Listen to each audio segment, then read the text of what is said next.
Hi, welcome to Buffzone.com. My name is Kyle Ringo, and I'm the unfortunate soul who has to cover the winless CU football team for the Daily Camera newspaper. With me, as usual, is Neill Woelk, veteran sports columnist for the Daily Camera. And I'm the unfortunate soul that has to work with the unfortunate soul to covering the CU winless football team. Although I've been through this before, Kyle. I've seen 0-5 starts. I've seen 0-6 starts.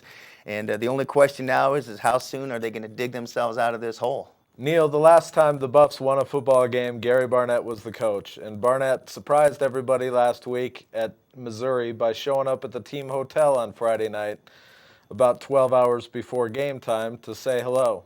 What do you think of that? I didn't think it was a good move at all by Barnett. I didn't like the idea that he shows up to take away the focus of the team and all those type of things.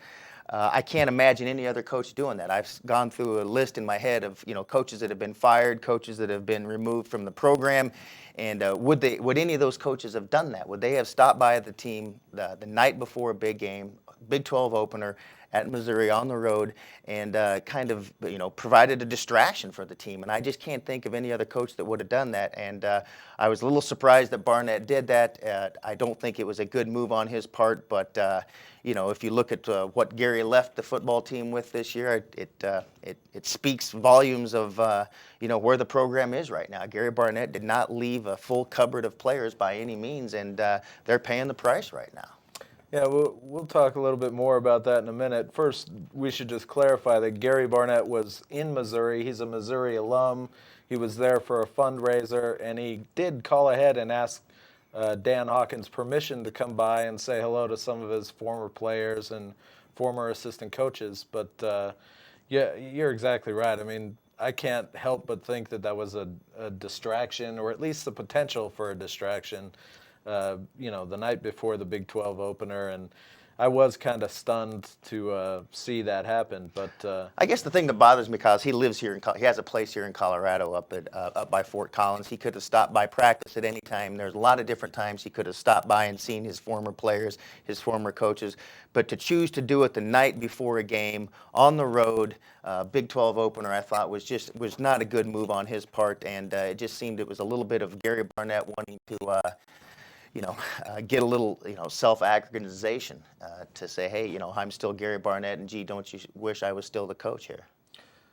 Neill, we don't use big words like that on Buffzone.com. Anyway, Dan Hawkins last week was talking after one of the practices about how on the depth chart, if you just look at the CU depth chart, you'll have a senior starter or whatever, but then the backup of that player often in a lot of positions across the depth chart is a freshman or a red shirt freshman, guys with not a lot of experience. And he was saying that, in his experience as a college football coach, that's not a bad, or that is a bad setup. I mean, there's the potential for a huge drop-off in the level of play there. What you like to generally see is a senior backed up by a sophomore or a junior, and that's not what you have here across the board. And I think that's what you were talking about when you said Gary Barnett kind of left the cupboard bare here. Yeah, there's not a lot of depth, and that's the problem with this football team. I mean, if somebody goes down, somebody gets hurt, somebody's not playing well, when they bring in that next guy, it's a freshman with very little college experience. And even in the case of, say, Bernard Jackson, the quarterback, I mean, they went into this season with no quarterback who had any experience at all, virtually any Division I college football experience. Well, Neill, for once, we're in complete agreement. Come back next week, and we'll talk about the Baylor game.